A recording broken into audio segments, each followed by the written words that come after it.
P M L N میں جی میں میاں نواز شریف کو دیکھ رہا ہوں. مجھے 32 سال ہو گئے ہیں جی پی ایم ایل این میں جی میں میاں نواز شریف کو دیکھ رہا ہوں. اس نے ایک لمحہ بھی جو ہے نا وہ اینٹی اسٹیبلشمنٹ سیاست سے وہ پیچھے نہیں ہٹا. ٹھیک ہے. اینٹی اسٹیبلشمنٹ سیاست جو ہے، مزاحمت کی جو سیاست ہے، اس کا ایک ماحول بنانے والوں میں میری نظر میں میاں نواز شریف کا سب سے زیادہ حمل تھا. اور آپ متاثر ہو کر شاید نون لیگ میں آپ نے یہ بات کہی اس وقت. تو معاملہ یہ ہے کہ مزاحمت کا ایک ووٹ بھی ہے، اینٹی اسٹیبلشمنٹ کا ایک ووٹ ہے، اور اس میں کوئی شک بھی نہیں ہے کہ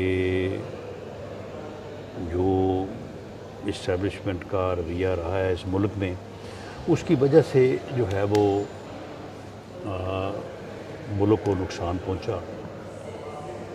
یہ عمران خان کا پروجیکٹ بھی تو لانے والے وہی لوگ تھے. تو ہوا یہ ہے کہ اب آ کے ایک ایسی صورتحال بنی کہ اس سائیڈ پہ جن لوگوں نے ساری زندگی محنت کی نا، جی وہ اس سائیڈ سے ہٹ گئے، اور جو دوسری سائیڈ پہ پروجیکٹ بنا ہوا تھا وہ آگے اس نے ادھر مزاحمت کا جو ہے بیانیہ اپنا لیا. جو کہ یہ بات حقیقت میں ایسے نہیں ہے.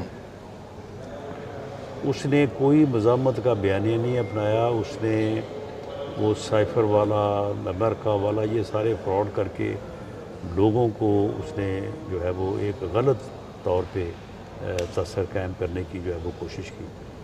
تو یہ جو ایک مزاحمت کا بیانیہ جو اس کے حصے میں آیا، اس کی وجہ سے ہمیں پولیٹیکلی نقصان پہنچا ہے. ہمیں اس کو بالکل تسلیم کرنا چاہیے، اور ہمیں جو ہے وہ اپنے معاملات میں جو ہے وہ بہتری لاتے ہوئے اپنا بیانیہ اور اپنی جدوجہد جو ہے اس کو جاری رکھنا چاہیے. لیکن معاملہ یہ ہے کہ اس وقت جو ہے مزاحمت سے زیادہ مفاہمت سے ملک کو اس بحران سے نکالنے کا معاملہ ہے. اگر یہ ملک باقی رہے گا، ملک بچ جائے گا، ملک اپنے اس بحران پہ قابو پا لے گا، تو پھر ہی ہے نا، پھر دیکھا جائے گا مزاحمت کیا ہے، اسٹیبلشمنٹ کیا ہے، پولیٹیکل پارٹیز کیا ہے، بیانیہ کیا ہے. لیکن اس وقت جو صورتحال ہے اس میں پاکستان مسلم لیگ نون اور اس کی قیادت جو ہے وہ بالکل وائزلی تمام اپنے پولیٹیکل اور دوسرے انٹرسٹ کو ایک طرف رکھتے ہوئے جو وہ ملک کی بہتری کے لیے آگے بڑھنا چاہتی ہے.